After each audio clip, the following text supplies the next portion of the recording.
Seperti inilah antusias ribuan warga Kecamatan Cisolok melaksanakan pawai obor dalam rangka memperingati malam penggantian tahun Islam 1446 Hijriah. Semua kalangan baik tua maupun muda hingga anak-anak antusias membawa obor sepanjang Jalan Raya Nasional Pelabuhan Ratu Cisolok sambil melantunkan sholawat.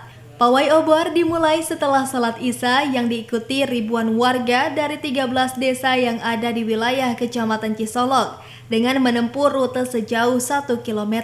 Selain sebagai tradisi memeriahkan Tahun Baru Islam, pawai obor juga dilaksanakan sebagai ajang silaturahmi warga yang ada di wilayah Kecamatan Cisolok, Kabupaten Sukabumi.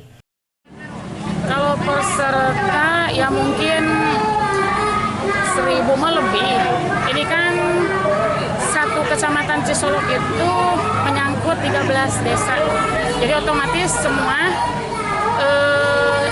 satu kecamatan itu turun semua. Sementara itu, Forkopimcam Cisolok yang diwakili Sekretaris Camat Cisolok, Oki, menjelaskan, kemeriahan menyambut Tahun Baru Islam 1 Muharram 1446 Hijriah di Kecamatan Cisolok diikuti ribuan warga 13 desa. Rute pawai obor dibagi menjadi 2 rute.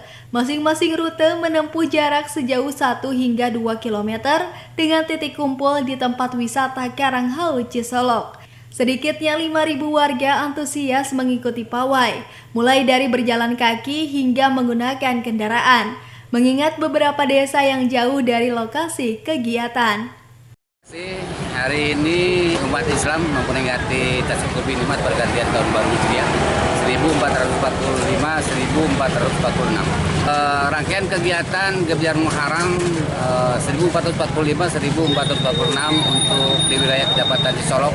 13 desa serentak melaksanakan kegiatan yang diakhiri dengan Tasawuf Nikmat dengan pawai obor Muharram. Harapan ke depan terutama untuk masyarakat Cisolok ke depan semakin elok, tentunya dengan upaya agar ada perubahan yang lebih baik lagi ke depannya. Dari Kecamatan Cisolok, Kabupaten Sukabumi, Indra Sopyan melaporkan untuk Dinamika.